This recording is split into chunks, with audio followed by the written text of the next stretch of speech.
Agba nke asatọ nke ihe nkuzi ọkammụta Chinua Achebe Memorial Lecture abụrụla nke achọkọbara n'Awka dịka isiokwu ya bụ ka ọ gachara afọ 10 icheta oke ihe eji wee mara Achebe n'ala Nigeria taa.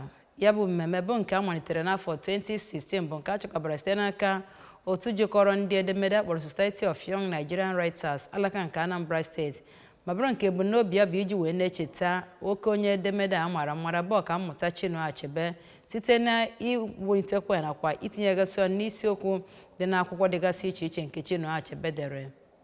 Onye nta akụkọ anyị bụ Kenechukwu Chukwudị wetara akụkọ a ka abịa ihe si wee gaa.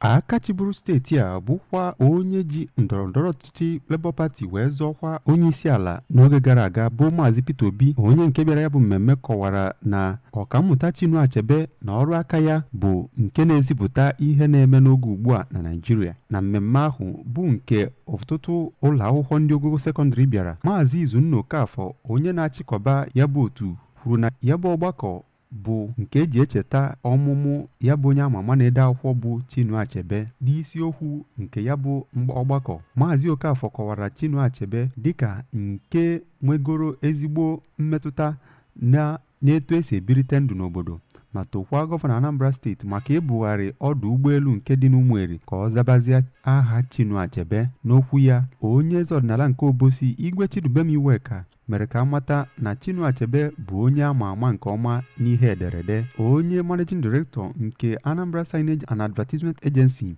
Maazị Tony Ujubonwu, gbara ụmụ akwụkwọ ahụ ume ka ha gbaa mbọ na-agụsisi akwụkwọ ha ike. Onye oji ego achụ ego n'Awka, Maazị Benjamin Arinze, nakwa onye bụbu onye director Anambra State Library Board, Dọkịta Nkechi Udeze, kwuru na ya bụ mmemme ga-enyere ụmụ akwụkwọ ahụ aka. Ndị bịara ya bụ mmemme gụnyere onye bụbu odeakwụkwọ steeti abụ Sa Osieloko Obaze, onye bụbu onye na-elekọta Anambra Broadcasting Service, Dọkịta Uche Nwora, nakwa ndị ọzọ. Kọwara ọdịmma nwoke a na-akpọ Chinua Achebe. Ansọrịta mpi nke emere n'ụbọchị ahụ gbasara ihe ederede, Nwaada Favour Ọlụọma nke St. John of God Secondary School gbara onye nke mbụ, Maazị Chinedu Anaga of nke Igwebuike Grammar School gbara onye nke abụọ, ebe Don Prince Chinecherem nke Kenedike Memorial Secondary School Awka gbara onye nke atọ. Ya bụ mmemme bụ nke a nọrọ na ya gụpụtakwa akwụkwọ, gbakwa achịcha, ma gbapee akwụkwọ nke akpọrọ 8th edition of Essay Anthology nakwa Poetry maka Chinua Achebe.